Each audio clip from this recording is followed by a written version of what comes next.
3 வருட சர்க்கரையா? இந்த 3 பாதிப்புகள் நிச்சயம். அப்படி என்ன 3 பாதிப்புகள்? அப்படி 3 பாதிப்புகளோட வந்த ஒரு நோயாளியை நாங்கள் எப்படி சரி செஞ்சோம் அப்படிங்கிறத இந்த வீடியோவில் உங்களுக்கு தொடர்ச்சியாக சொல்கிறேன். இது ஒரு பொதுவான விழிப்புணர்வு வீடியோ.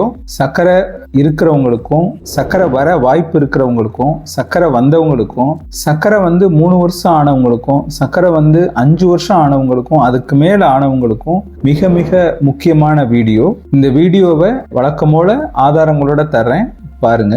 நான் டாக்டர் மணிவண்ணன், காரைக்குடியில ஸ்ரீ பார்வதி சக்கரை நோய் மருத்துவமனை என்ற பெயரில் மருத்துவமனை நிறுவி கடந்த 35 வருடமாக மருத்துவமனை நடத்தி வருகிறேன். இன்னைக்கும் ஆயிரக்கணக்கான சர்க்கரை நோயாளிகள் எங்க மருத்துவமனைக்கு வைத்தியம் பண்ணி நல்ல உடல் நலத்தோட ஆரோக்கியத்தோட இருக்காங்க. எங்க மருத்துவமனையில் செயல்படும் கால் புண் சிகிச்சை மையம் இதுவரைக்கும் 4600க்கு மேற்பட்ட சர்க்கரை புண் கால்களை ஆத்தி இருக்கு. சர்க்கரை புண்ணுக்கு நாங்க என்ன மாதிரி சிகிச்சை செய்தோம், புண் எப்படி ஆறுச்சு அப்படிங்கிறத பத்தி நீங்க தெரிஞ்சுக்கணும் அப்படின்னா இந்த டிஸ்பிளேல தெரிகிற ஸ்ரீ பார்வதி ஹாஸ்பிட்டல்.com வெப்சைட்டுக்கு போய் அங்க பிளாக்ல கேஸ் ஸ்டடீஸ் அப்படின்றத நீங்க கிளிக் பண்ணீங்கன்னா போட்டோ ஆதாரங்களோட கொடுத்திருக்கேன். செலக்டட் கேஸ் தான் கொடுத்திருக்கேன், முக்கியமான கேசஸ் தான் கொடுத்திருக்கேன். பாருங்க. இது நோயாளிகளுக்கு மட்டுமல்ல, டாக்டர்களும் பார்த்து தெரிஞ்சுக்க வேண்டிய மிக முக்கியமான மருத்துவ ஆவணம். அது எங்க சேனல் அறிவியலுக்கு புறம்பான எந்த செய்தியும் நாங்க சொல்றதில்ல.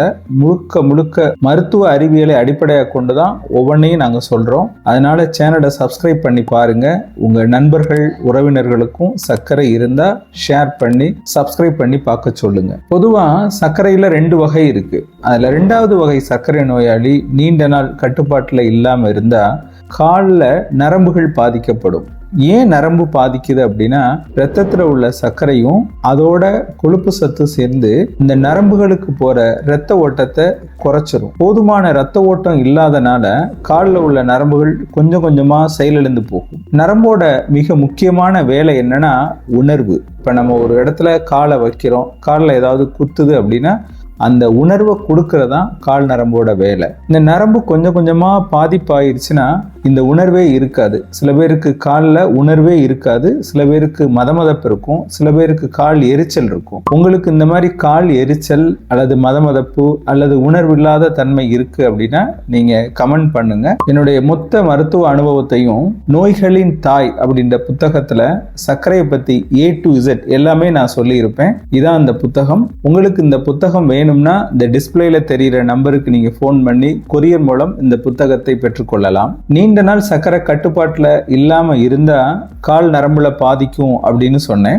இந்த பாதிப்பு இருந்துச்சுன்னா காலுடைய வடிவமே மாறும். இந்த படத்துல பாருங்க, 3 படம் நான் கொடுத்திருக்கிறேன். அது நடுவுல இருக்கிறது நம்பர் 2.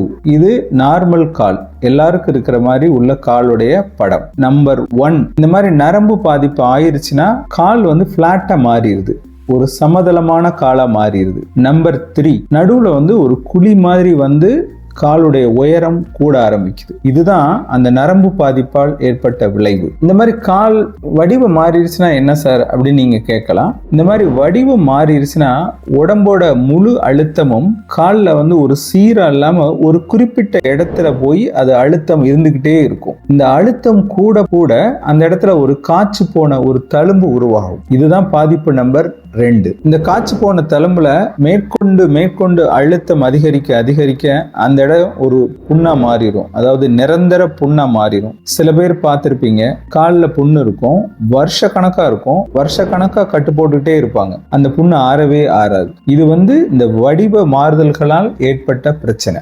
இந்த புண்ணு வந்துருச்சு அப்படின்னோடனே டாக்டர்கிட்ட போவாங்க, மாத்திரை மருந்து எழுதி தருவாங்க, சாப்பிடுவாங்க. ஆயின்மெண்டை மாத்தினா புண்ணு ஆறுன்னு சொல்லிட்டு நிறைய ஆயின்மெண்டை மாத்தி போடுவாங்க, மருந்து கட்டுவாங்க. இப்படியே வருஷ கணக்கா அது நிகழ்ந்துகிட்டே இருக்கும். ஒரு டாக்டர்கிட்ட கேட்கலன்னா அடுத்த டாக்டர்கிட்ட போவாங்க, அவங்களும் அதே கொடுப்பாங்க.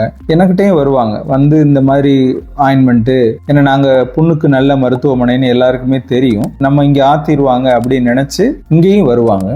எங்கள்கிட்டையும் அதை சொல்லுவாங்க, நாங்களும் அதை பார்ப்போம். 5 வருஷம் இல்ல, 10 வருஷ புண்ணையும் ஆத்த முடியும். ஆனா மாத்திரை சாப்பிட்டு மருந்து கட்டி ஆத்துற விஷயம் இல்லை, அப்படி ஆத்தவும் முடியாது. நான் சொன்ன அந்த குறிப்பிட்ட பேஷண்ட் வெளிநாட்டுல வேலை பார்க்கிறாரு. ஒரு 3-4 வருஷமா அவருக்கு காலில் இந்த பிரச்சனைனால புண்ணு இருந்துகிட்டே இருக்கு. கம்பெனிக்காரங்க கூப்பிட்டு 3-4 வருஷமா நீ மருந்து கட்டிக்கிட்டே இருக்கிற, புண்ணு உனக்கு ஆறல, இதுக்கு மேல இங்க வச்சுக்க முடியாது, ஒண்ணு போய் புண்ணை ஆத்திட்டு வந்துரு, அல்லது வேலையை விட்டு போயிரு அப்படின்னு சொல்லி அனுப்பிச்சிட்டாங்க. அந்த பேஷண்ட் வந்து என்கிட்ட வர்றாங்க. எனக்கு புது பேஷண்ட் வந்தோடனே என்கிட்ட, சார் இந்த வெளிநாட்டில் வேலை பார்க்குறேன், எனக்கு வேற வேலையெல்லாம் தெரியாது, பல வருஷமா வேலை பார்க்குறேன், சின்ன வயசு வேற 35 வயசு தான் இருக்கு, 2 குழந்தைங்க இருக்கு, என்னை வேலையை விட்டு அனுப்பிச்சிட்டாங்க, இந்த புண்ணை எப்படியாவது எனக்கு ஆத்தி கொடுங்க அப்படின்னு கண்ணீரோட என்கிட்ட சொன்னாரு. எங்க ஹாஸ்பிட்டல்ல உடனடியாக ஏற்படுற புண், அதாவது இப்போ ஒரு புண்ணு வந்து ஒரு 10 நாள் 15 நாள் 20 நாள் அப்படின்னு இருக்குன்னு வச்சுக்கோங்களேன், அதுக்கு வி மெத்தட் அப்படிங்கிற ஒரு மெத்தடு மூலமா இந்த மாதிரி வருஷ கணக்கா 5 வருஷம் 10 வருஷமா இருக்கிற புண்ணுக்கு RFCSன்ற மெத்தடு மூலமா புண்ணை நாங்க ஆத்துறோம். எங்க மருத்துவமனையில எலும்பு மருத்துவர், பிளாஸ்டிக் அறுவை சிகிச்சை நிபுணர், சர்க்கரை மருத்துவர் கொண்ட ஒரு குழு இருக்கு. இந்த குழு என்ன செய்யும்னா, காலில் புண்ணோட வர்ற பேஷண்ட்டை நல்லா எக்ஸாமின் பண்ணி பரிசோதனைகள்லாம் முடிச்சு அந்த புண்ணுக்கான காரணம் என்ன அப்படிங்கிறத முதல்ல கண்டுபிடிக்கிறோம். கண்டுபிடிச்சு சர்க்கரையை நல்லா கண்ட்ரோல் பண்ணிட்டு கால் வடிவத்தை மாத்துறதுக்கான அறுவை சிகிச்சையை நாங்க செய்யறோம். ஒண்ணு பழைய கால் அவருக்கு எப்படி இருந்துச்சோ அந்த நிலைக்கு கொண்டு போறோம், அல்லது திருப்பி புண்ணே வரக்கூடாது அப்படின்ற மாதிரி அந்த வடிவத்தை மாத்தி அமைக்கிறோம். இந்த வடிவ மாறுதல் அறுவை சிகிச்சையில சர்க்கரையை நல்ல கட்டுப்பாட்டுல வச்சுட்டு நாங்க அதை செய்வோம். 1 மாசம் அல்லது 1.5 மாசத்துக்குள்ள அந்த புண்ணு ஆறிடும். தொடர்ச்சியா அவர் சர்க்கரையை கட்டுப்பாட்டுல வச்சிருந்தாருன்னா திருப்பி புண்ணே வராது. இப்ப இந்த வெளிநாட்டுக்காரர் நான் சொன்னேன் இல்ல, அவர் வந்தப்ப அவர் கால் எப்படி இருந்துச்சு அப்படிங்கிற போட்டோவை இதுல வச்சிருக்கிறேன். இது வந்து அவர் வடிவ மாறுதல் அறுவை சிகிச்சையப்ப எடுத்த போட்டோ. முழுசா ஆறின பின்னாடி அதோட போட்டோ இது அவருடைய கால் விரல்ல ஏற்பட்ட புண்ணுனால அவருடைய விரலோட சைஸை கொஞ்சம் குறைச்சிருப்போம். இவருக்கு வந்து 1.5 மாசத்துக்குள்ள அந்த புண்ணு நல்லா ஆறிடுச்சு. இந்த சர்ஜரி முடிஞ்சு ஒரு 4-5 நாள் ஹாஸ்பிட்டல்ல இருந்தாரு, அப்புறம் வீட்டுக்கு போயிட்டாரு. 1.5 மாசம் அவர் இந்தியாவில தான் இருந்தாரு. சர்க்கரையை நல்ல கட்டுப்பாட்டுல வச்சுக்கிட்டாரு. புண்ணு நல்லா ஆறிடுச்சு. அப்புறம் நல்லா நடந்து பார்த்தாரு, அந்த புண்ணு வரவே இல்லை.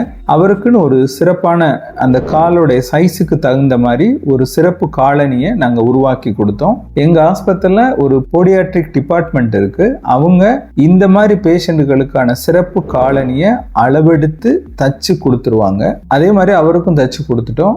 அவரை அடுத்து வெளிநாடு போயிட்டாரு. இப்போ ஆன்லைன் கன்சல்டேஷன் மூலமா 2 அல்லது 3 மாசத்துக்கு ஒருக்க என்கிட்ட கன்சல்ட் பண்ணிக்கிறாரு. அவங்க வீட்டுக்காரமா வந்து மெடிசின் வாங்கி அவங்களுக்கு அனுப்புறாங்க. சர்க்கரை நல்ல கட்டுப்பாட்டுல இருக்கு. இது நடந்து இப்ப 2 வருஷம் ஆச்சு. அவர் காலில் இப்ப எந்த புண்ணும் இல்லை. இதே மாதிரி ஒரு வெளிநாட்டுக்காரர் சர்க்கரை கட்டுப்பாடு இல்லாம காலை இழந்தாரு. அவரை பற்றிய கதை ஃபர்ஸ்ட் கமெண்ட்ல லிங்க் இருக்கு, அதையும் போய் அவசியம் பார்த்து தெரிஞ்சுக்கோங்க. அக்கறை காட்டினால் சர்க்கரை குறையும்.